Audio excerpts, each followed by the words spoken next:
మే 2025 కన్యా రాశి మాస ఫలాలు ఏ విధంగా ఉండబోతున్నాయో చూద్దామండి.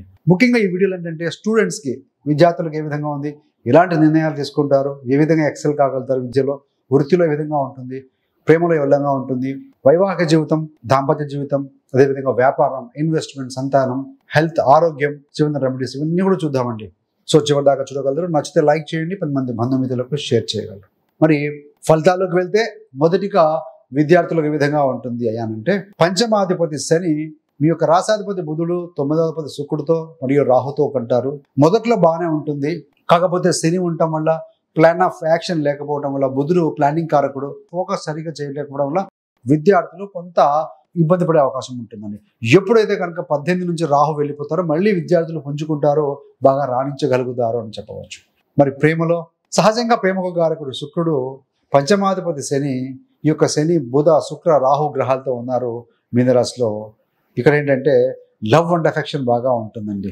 పంచమాధిపతి మీ రాశాధిపతి 1, 5, 9 కోణంలో ఉన్న గ్రహాలు కలిసి 7వ స్థానంలో ఉన్నారు కాబట్టి బహుదూరం ప్రయాణాలు ప్లాన్ చేసుకోవడం, ఇష్టాగోష్ఠి కార్యక్రమాలు నిర్వహించుకోవడం ఇలాంటివన్నీ కూడా ఉంటాయండి. కాకపోతే రాహు యొక్క స్థితి వల్ల ఏంటంటే కొద్ది అనుమాన ధోరణి, డిసగ్రిమెంట్, ఏదైనా చెప్తే వెంటనే ఒప్పుకోకపోవటం, మిస్ అండర్స్టాండింగ్, ఒకటి చెప్తే ఇంకొక రకంగా అర్థం చేసుకోవడం అనేది రాహు మాయాకారకుడు వల్ల ఉంటుంది. 18 తర్వాత మళ్ళీ మంచి అండర్స్టాండింగ్లో ఉంటారు అని చెప్పవచ్చండి. మరి వృత్తిలో ఎలా ఉంటుంది అంటే, వృత్తి 10వ స్థానం కారకుడు బుధ గ్రహం. బుధుడు 7, 8, 9 రాశులతో స్థితి పొంది ఉంటారు. ఈ మాసంలో ఏంటంటే 10వ స్థానంలోకి గురుగ్రహం, శుభగ్రహం కూడా వస్తుంది, కేంద్రాధిపతి 15వ తారీఖు నుండి. కాకపోతే ఏంటంటే నిజాయితీగా పనిచేయడం, సిస్టమేటిక్గా పనిచేయడం జరుగుతుంది. రిలాక్స్గా ఉంటారు, కూల్గా ఉంటారండి.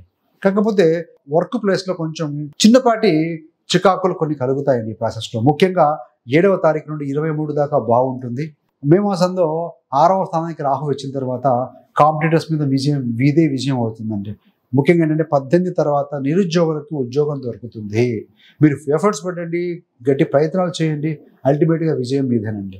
మరి దశమాధిపతి 8లో కూడా ఉంటారు కదా, కాబట్టి ఏంటంటే సడన్ నిర్ణయాలు దయచేసి తీసుకోకూడదు. శత్రు స్థానంలో ఉన్నాడు బుధుడు మనకు. ముఖ్యంగా ఏంటంటే 7వ తారీఖు నుండి 23 తారీఖు వరకు కూడా. కాబట్టి ఏంటంటే కొంచెం ఆ సమయంలో